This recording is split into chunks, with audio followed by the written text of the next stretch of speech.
I decided to check out a very new movie that just dropped on, well, I guess by the time this airs, it won't be very new, but it's pretty new, that just dropped on Shudder called Arcadian. You and I had talked about this movie because we Yeah, are I think so. often kind of poking fun at Nicolas Cage. Yeah. This one surprised me a bit, but that's because I went in with low expectations. It's post-apocalyptic, which is always a plus with me, you know.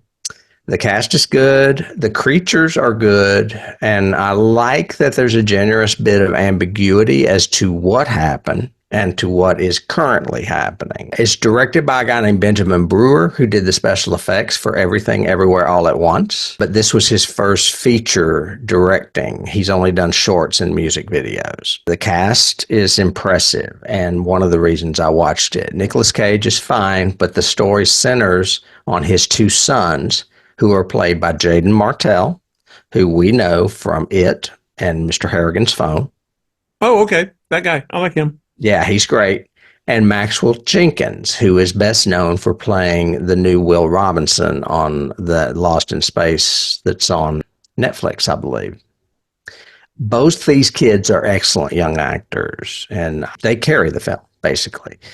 Synopsis is near the near future on a decimated Earth. Paul and his twin sons face terror at night when ferocious creatures awaken. When Paul is nearly killed, the boys come up with a plan for survival using everything their father has taught them to stay alive. It scores 79% on Rotten Tomatoes with 108 reviews. I'd probably bump it up to an 80 or an 82. It entertained me, obviously, for the subject matter, and the special effects are great.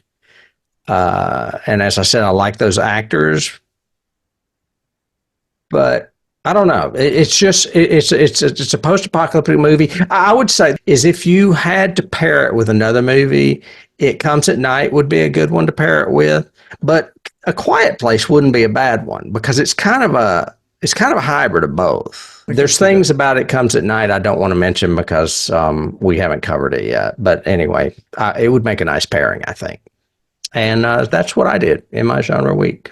Nicolas Cage is turning into like the Michael Caine of, just taking any role. Just whatever role give me, I'll just do it to pay the rent this month or to do whatever, or just to. He's had such a weird eclectic mix of films lately. Like he's getting a lot of cred for Long Legs. Is that the one that you did? Yeah. It's the one about the serial killer with Micah Monroe that's out there. Yeah. And my TikTok guy that I listen to a lot for movie reviews and especially upcoming stuff and all that kind of stuff, he really liked that film. He said it's probably one of the best horror movies in the past few years. Good. But he said it's mostly for her, not for him. He said there are times when Cage does what Cage does, which is go over the top too much, which I thought that was interesting that he... It's funny that you compared him to... Michael Caine, because I was trying to think of other comparisons too, because he's kind of like a Vincent Price now. He'll just do any genre piece for the check. Right. Well, remember, Caine has that interview where he said something about the fact of, I'll do anything for money, I'm a whore. No, I'm a whore. I'm a whore, man. That's what I do. It's funny. I saw a thing he said the other day that the only reason he did Jaws: The Revenge was to put his kid in college or something. Yeah, right. Or to buy a house or something.